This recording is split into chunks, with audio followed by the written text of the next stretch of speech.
Hello everyone, welcome to our channel. जो भी इस channel पे नए हैं, चैनल को लाइक शेयर एंड सबस्क्राईब करना मत भूलना। मेरा नाम है फरहीन शेख आणि मी आज जो व्हिडिओ घेऊन आलेले आहेत, मोस्ट इम्पॉर्टंट असा व्हिडिओ आहे की आणि जे प्रश्न आहेत मुलांच्या मनात की मॅम मराठीमध्ये मार्क आउट ऑफ भेटतात का, किंवा कसे आपण जास्तीत जास्त मार्क मराठीत घेऊ, ओके, असे काही प्रश्न आहेत, त्या सगळ्यांची उत्तरं तुम्हाला या व्हिडिओमध्ये नक्कीच भेटतील। तर व्हिडिओ तुम्ही शेवटपर्यंत पहा, ओके। तर आपलं जर एक तुम्ही समोर ध्येय ठेवा की मला एक म्हणजे 90% वर जायचं आहे, ओके, उद्दिष्ट असलं पाहिजे आपलं 90+ स्कोर हम करेंगे, ओके, असं तुमचं एक लक्ष ठेवा, ओके। आणि मराठी विषय आहे, फार काही कठीण नाही। जर तुम्ही योग्य मॅनेजमेंट करून किंवा योग्य नियोजन करून जर हा विषय तुम्ही अभ्यासला तर हा खूप स्कोरिंग वाला विषय तुम्हाला ठरू शकतो, ओके। तर यासाठी फक्त वाचून चालणार नहीं, ओके। जो मराठी लैंग्वेज है इसमें हमें पढ़कर नहीं, तो आपको डेली लिखना भी होगा। दररोज किमान एक उतारा लिहा, निबंध लिहा, ओके। जो भी आपके राइटिंग स्किल के टॉपिक है वो आप डेली लिखो,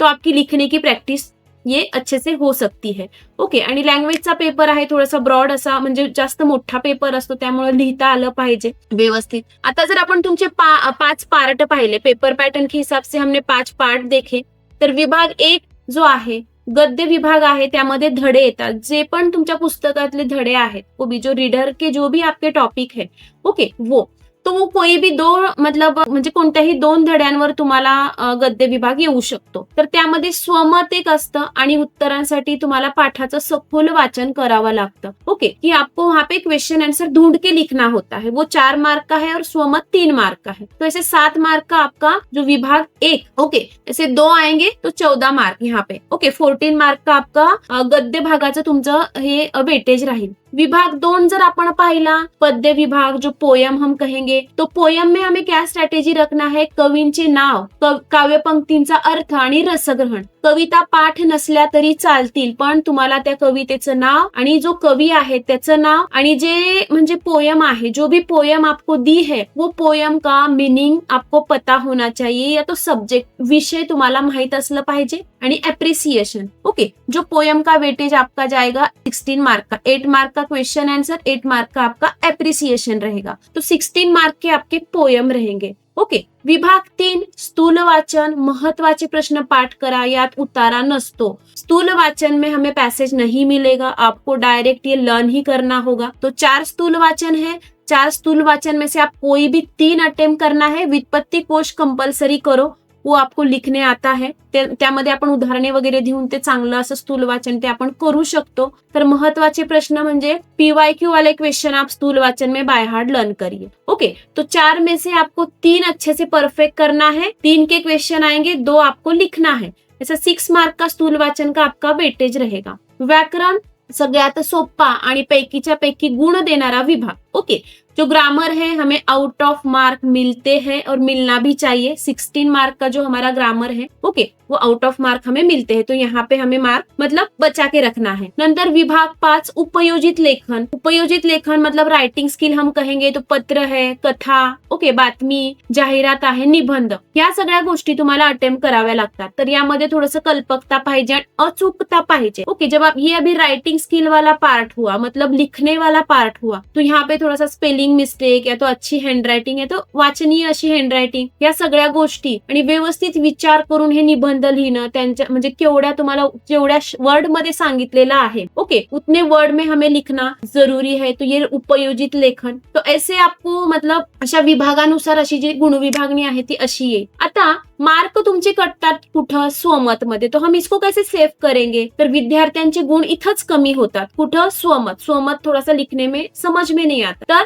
त्यासाठी 3 पैसेज करा। देखो मैंने बार बार कहा है कि मराठी जो लैंग्वेज सब्जेक्ट है, तो वहां पे जितने मार्क उतने पैसेज, ये कंपलसरी होता है, जितने मार्क उतने पैसेज। तो स्वमत हमें 3 मार्क का है ना, 3 मार्क के लिए हमें 3 पैसेज करना जरूरी है। तो हम बच्चे कहेंगे 3 पैसेज में हमें क्या क्या करना है, तो फर्स्ट पैसेज हमारा रहेगा इंट्रोडक्शन, प्रस्तावना, पाठाचं नाव, लेखकाचा उल्लेख, जो पण मध्यवर्ती कल्पना आहे, ओव्हरऑल ज्या पाठातून सांगितलेलं आहे 2-3 लाईन मध्ये, ते व्यवस्थित करा। एक पैसेज झाला तुमचा। आशय लिहा, म्हणजे उतार्यातील विचार तुमच्या शब्दात लिहा, जो पूर्ण जो धडा आहे किंवा जो उतारा आहे त्यातून तुम्हाला काय समजलं, ओके। जो पूरा चैप्टर है या तो जो पैसेज आया है गद्य विभाग कृति के लिए, उसमें से हमें क्या समझ में आया वो आप सेकंड पैसेज में लिखो। और लिखते समय लिहितोय आपण, सेकंड पॅसेज लिहिताना मला असे वाटते किंवा माझं मत असं आहे, ऐसे मतलब सेंटेंस डालना है और फिर आपको आंसर लिखना है. नंतर शेवटी उदाहरण द्या किंवा स्वतःच्या जीवनात त्या म्हणजे प्रश्नाबद्दल काही घडलं असेल तर एक एग्जाम्पल आखिरी में देकर आप ये स्वमत का एंड कर सकते हो. तो इतना ध्यान में रखना है, स्वमत के लिए हमें 3 पैसेज करना है. पहले आपको इंट्रोडक्शन, फिर जो भी आपको पूछा गया है ओके पैसेज में या तो पूरे ओवरऑल चैप्टर में आपको जो भी समझ में आया है वो आप उससे रिलेटेड लिखना है. जो भी क्वेश्चन है उससे रिलेटेड लिखो आणि शेवटी थोडंसं एक्झाम्पल्स देऊन त्याचं एंड करा. व्याकरण, तर व्याकरणचा जर भाग पाहिला तर हमखास हा गुण मिळवून देणारा प्रश्न आहे. तर यामध्ये तुम्हाला वाक्य प्रकार आहे, वाक्य रूपांतर आहे किंवा वाक्य रूपांतर करताना होकारार्थी नकारार्थी करावं लागतं किंवा सेमी इंग्लिशला समास आहे त्याचे प्रकार आहे किंवा शब्दसिद्धी आहे. तर हे म्हणजे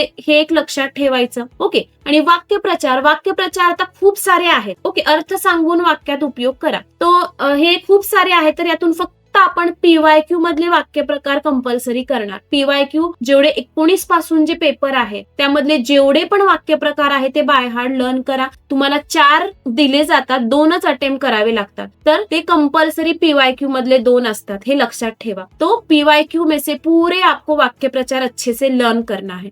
शब्द संपत्ति, समानार्थी, विरुद्धार्थी, वचन, लिंग, ओके, ये सब चीजें भी आप पीवायक्यू से कर सकते हो. ओके. वही रिपीट होगा तो ये आपको बाय हार्ट लर्न करना होगा. कोई भी मतलब हार्ड असं काही येत नाही. समानार्थी मध्ये पण माता, त्याला समानार्थी शब्द वगैरे, पृथ्वी, असे काही सोपे शब्द येतात त्यामुळं हे पण तुमचं होऊ शकतं. लेखन नियम आहे, विरामचिन्ह आहे. तर लेखन नियम थोडंसं चॅलेंजिंग वाटतं मुलांना, सगळे शब्द बरोबरच वाटतात. ओके. जैसे कि 4 दिए जाते हैं उसमें से हमें एक ही जो सही है वो हमें सिलेक्ट करना होता है. तर त्यामध्ये काना, मात्रा, वेलांटी, चुका ज्या आहेत त्या आपल्याला पाहायचं आहे. ओके. तर लेखन नियमसाठी एक ग्रामरचा जो टॉपिक आहे त्याचा मी व्हिडिओ किंवा लाईव्ह सेशन लवकरच घेऊन येणार आहे. तो यामध्ये लेखन नियम जे आहेत आपले ते त्यामध्ये सगळे तुम्हाला दाखवले जातील. ओके. तर नेक्स्ट आहे उपयोजित लेखन. यामध्ये क्रिएटिव्ह रायटिंग कशी करायची आपण. आता पत्रलेखन आपण अटेम्प्ट करणार आहोत तर 100% आपल्याला पत्रलेखन मध्ये फॉर्मल लेटरच करा असं मी म्हणते.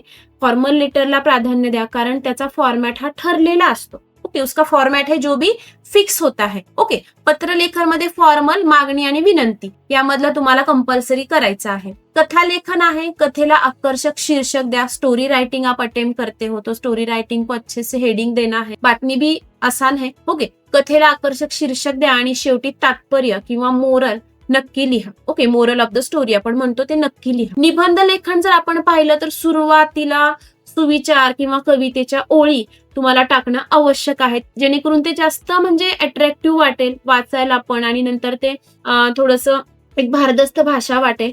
तर निबंध लेखनामध्ये सुरुवात आणि शेवट थोडंसं चांगलं करायचं आहे. आता निबंधासाठी काही सुविचार किंवा म्हणी मी एक एक्झाम्पल साठी तुमच्या समोर आणलेले आहे आणि असेच काही विषय तुम्हाला पेपरमध्ये येतात. जर शिक्षणाबद्दल काही निबंध आला तुम्हाला तर शिक्षण हे वाघिणीचं दूध आहे असं काही तुम्ही स्टार्टिंग करू शकता. किंवा परिश्रमाबद्दल आलं तर प्रयत्न वाळूचे कण रगडिता तेलही गळे असं काही तुम्ही सुरुवात करू शकता. मैत्रीबद्दल काही निबंध आला असेल तर मिळतील मित्र 1000 पण सुदामासारखा एकही नाही असं काही सेंटेन्स तुम्ही टाकू शकता. आणि वेळ किंवा वेळेचं महत्व असं काही निबंधाचं टॉपिक आलं तर वेळ कोणासाठीही थांबत नाही असं काही स्टार्टिंग करू शकता. किंवा आता प्रसंग लेखन आहे, मराठी भाषा दिन बद्दल तुम्हाला आलं निबंध तर लाभले आम्हा असं भाग्य बोलतो मराठी, झालो खरेच धन्य ऐकतो मराठी असं काही तुम्ही लिहू शकता.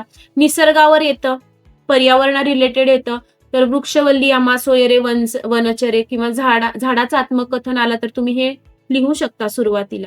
शेतकरी असेल किंवा आई वडील असेल यांच्यावर काही आलं निबंध तर अंगात नाही सासूरवास, मातीत तुझा घाम जिरतो, तेव्हा कुठे हा देश सुखाचा घास खातो असे काही तुम्ही स्टार्टिंगला करू शकता. वेळेचं महत्व, गेलेली वेळ पुन्हा येत नाही म्हणून वेळेचा तुम्ही सदुपयोग करा असं काही तुम्ही निबंधाच्या सुरुवातीला करू शकता. आता परीक्षेसाठी जर खास टिप्स आपण म्हणू तर अक्षर सुंदर काढा, हस्ताक्षर स्पष्ट आणि वाचनीय पाहिजे. सुंदर म्हणजे मोत्यासारखं नसलं तरी चालेल पण रीडेबल असं. ओके. अच्छी ऐसी हैंडराइटिंग आपकी दिखना चाहिए, मतलब रीडिंग करते आना चाहिए जो भी पेपर चेक करता है ना उसको. आकृतीबंध जो वेब डायग्राम येतो पहा, संकल्पना चित्र वगैरे जे येतं पूर्ण करा किंवा असे बॉक्समध्ये येतात ना, ते पेनानेच काढा. ओके, वेब डायग्राम जो भी है ना वो पेन से निकालना है, पेन्सिल से मत निकालो. स्पष्टता, प्रत्येक नवीन उत्तर नवीन पानावर किंवा नवीन प्रश्न नवीन पानावर, मी तर म्हणेल प्रत्येक विभाग हा आहे तुमचा नवीन नवीन पानावर करा. ओके, अधोरेखित करा, म्हणजे महत्वाचे जे मुद्दे आहेत किंवा सुविचार आहे, जसं की तुम्ही निबंध लिहिताय त्यामध्ये सुविचार टाकलाय, ओवी टाकल्या काही. ओके, काही सॉन्ग वगैरे छान टाकलेलं आहे तर तुम्ही त्याला अंडरलाईन करा. महत्वाचे मुद्दे मध्ये जर रसग्रहण तुम्ही लिहिताय, अप्रिसिएशन लिखते हो तो वहां पे थोड़ा सा अंडरलाइन करना जरूरी है. कवीचं नाव आहे, विषय आहे. ओके, ऐसे जो भी छोटे छोटे चीजें हैं वहां पे आप थोड़ा सा अंडरलाइन करोगे तो थोड़ा सा और पेपर आपका अट्रैक्टिव और अच्छा लगेगा. ओके, आता चेकलिस्ट म्हणजे शेवटी जेव्हा तुम्ही पेपर तुमचा झालेला आहे तर पेपरच्या शेवटी तुम्ही एक 10 मिनिटं तुम्हाला वेळ असतो, 10 मिनिट का हमें टाइम है, तो हम क्या करेंगे, सर्व प्रश्नांचे क्रमांक नीट टाकलेत का ते पहा. ओके, म्हणजे जो प्रश्न पहिला आहे पहिल्यातला त्यातलं उत्तर तेच आहे का. ओके, ये सब हम चेक करेंगे कब, आखिरी के 10 मिनिट में. व्याकरण विभागातील वाक्य पुन्हा वाचली आहेत का, जो आपने, कारण व्याकरण आउट ऑफ मार्क मिलता है ग्रामर में, तो वो जो है वहां पे जो सेंटेंस है वो अच्छे से रीड करो. वाक्य रूपांतर है तो आपने अच्छे से उसका किया है क्या वाक्य रूपांतर. ओके, प्रकार विचारलाय, प्रकार आपण व्यवस्थित केलाय का, समास आहे, शब्द सिद्धी आहे, ये पूरा अच्छे से चेक करना है, रिपीट, क्योंकि वहां पे आउट ऑफ मार्क मिलते हैं. पत्रामध्ये जो प्रति आहे, विषय, आता फॉर्मल लेटर आपण अटेम्प्ट करतोय तर विषय आपण टाकलेला आहे का, फॉर्मॅट बरोबर आहे का, शेवटी ईमेल आहे का, किंवा वर आपण कोणाचा ऍड्रेस लिहिला. ओके, रिसीवर का एड्रेस ऊपर है, सेंडर का एड्रेस नीचे है, तो ये हमने अच्छे से किया है क्या, ये हमें आखिरी में चेक करना है. आकृत्या पेनानेच काढल्यात का, म्हणजे वेब डायग्राम जो आपण म्हणू, जो गद्य विभाग मध्ये येतं. ओके, उद्दिष्टे लिहा किंवा पद्य विभाग मध्ये येतं. ओके, तर ते तुम्ही पेनानेच वेब डायग्राम काढलेली आहे का ते थोडंसं चेक करायचं आहे. आणि खाडाखोड, ओके, जो हमने म्हणजे खाडाखोड वगैरे केलेली आहे तर ती किती केली किंवा कशी ते थोडंसं एकदा चेक करायचं आहे, खाडाखोड करायचीच नाही. ओके, तरी पण या सगळ्या गोष्टी तुम्ही एक शेवटच्या 10 मिनिटात चेक करायचं, तर तुम्हाला व्यवस्थित असं म्हणजे समजून जाईल की कशा प्रकारे आपण पेपर लिहिलेला आहे. आणि असं जर तुम्ही पेपर लिहिलं तर नक्कीच तुम्हाला जास्त मार्क भेटतील. तर भेटूयात आपण अशाच नेक्स्ट सेशन मध्ये आणि नेक्स्ट व्हिडिओ मध्ये. तोपर्यंत धन्यवाद. आणि जो पण हा व्हिडिओ शेवटपर्यंत पाहत असेल तर त्यांनी प्लीज तुमच्या म्हणजे मित्रांना हा व्हिडिओ शेअर करा, जेणेकरून त्याला पण त्याची हेल्प होईल.